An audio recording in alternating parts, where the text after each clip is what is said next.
Hello there. This is Catherine Marshall with Global Real Estate Services and the Disney Real Estate blog.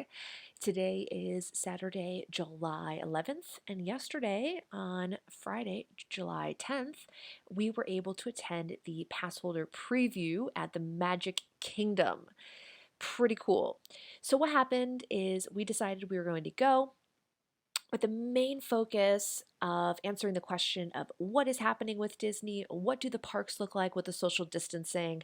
So we were able to snag tickets to the Magic Kingdom. So we arrived around 2 p.m. and the event ended at 7 p.m. When we got there around 2, we were the only ones arriving at that time. Now, one of the things that they are doing in order to enforce social distancing is there are no trams running. So just be aware that you will have to walk to security. Before you get to security, you need to have your mask on and there's a temperature check. And the biggest change with security is they're not going through your bags. So you're bringing your bag through the metal detector. So if you have things like umbrellas or we got stuff for energy drinks, make sure those are removed. Some of the resorts have reopened. Contemporary, you could see there's some people there, but really not too many. And this will bring us right to the Magic Kingdom. So as soon as you get off the monorail, there are signs for COVID. You could see some markers on the ground here for when there's a heavy guest flow going back onto the monorails afterwards. Today we had a monorail car to ourselves, and they had not only the monorail but the ferry running. There are no fingerprints being used as well when you go through the turnstiles. One thing you'll notice on Main Street is there are a lot of cast members here to welcome you back. The stores, same thing. You're already seeing signs, and everything was pretty well spaced out. If you do want to buy Disney face masks, they do have them. I highly suggest if you are an adult, go ahead with the large size. Don't get anything smaller. The medium was a bit snug on me. But again, you could see lots of cast members. Disney Photo Pass was out. The castle looks great. They're still doing a little more painting, but overall it's very nice. And the first place we ended up going was Space Mountain. And on the way to Space Mountain, we had the first relaxation station. So this is a place where you can take off your mask and sit 6 feet apart and just have a little cool down time, which is very necessary. There's 3 of them within the park, and this is just an example of one. Fantasyland, I went ahead and slowed down this video so you could really see the social distancing in the queue lines. So for Seven Dwarfs, everyone really was 6 feet apart. There's tons of stickers on the ground telling you where to stand. They have the plexiglass barriers up.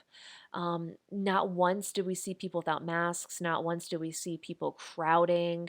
So everyone was very respectful today. The lines, this was the longest line, it said 30 minutes. The thing is, with the social distancing, you're kind of constantly walking. So we really only waited for about 10 or 15 minutes. The queue that had the biggest changes was Winnie the Pooh, because here you have kind of that play area. Down below, you can see for your safety, do not touch. They had everything shut off and roped off so that kids couldn't go and play in there.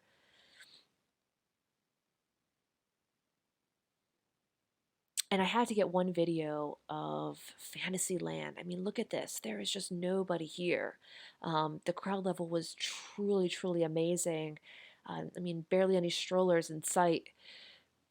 And, you know, if this is something that you wish you could see and you were able to go to the Passholder previews, this is what it looks like when you go to those ticketed events, like the Disney After Hours. It's very much like this. Even Peter Pan, it said it had a 20-minute wait, and we literally just walked on.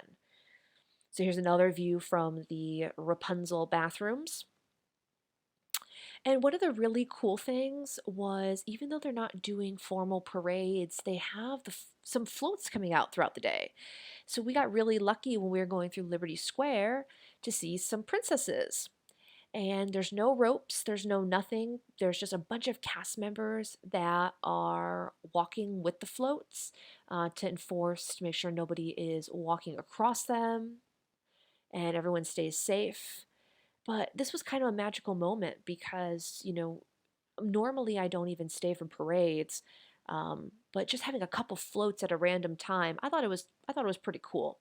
There really wasn't much magic missing for me at Disney. There were quite a few restaurants closed, some stores closed, but overall, it did have a very positive feeling. Now, the saddest part of the day would be Splash Mountain.